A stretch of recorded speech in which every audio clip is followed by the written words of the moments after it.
Evet, sol akanda şehadeti konuşmak, şehitliği konuşmak, inanın Allah'a başka bir lezzet, başka bir zevk.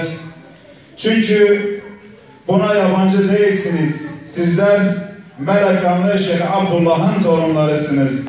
Yani bunu çok iyi bilen insanlarsınız. Ama inşallah Rabbim nasip ederse bizler de böyle hatırlatma babında 3-5 kelam edeceğiz. Öldürülen insanlara sizler ölüler demeyiniz. Bilakis onlar diridirler fakat siz bilmezsiniz diyor Allah-u Teala. Yani Allah-u Teala şehitlerin ölmediğinden, onların diri olduğundan bahsediyor. Peki bizler bunu nasıl anlıyoruz? Bakın kıymetli kardeşler, bir insan öldüğü zaman, vefat ettiği zaman Müslümanlar olarak bizlerin onlara karşı yapması gereken vazifeler var.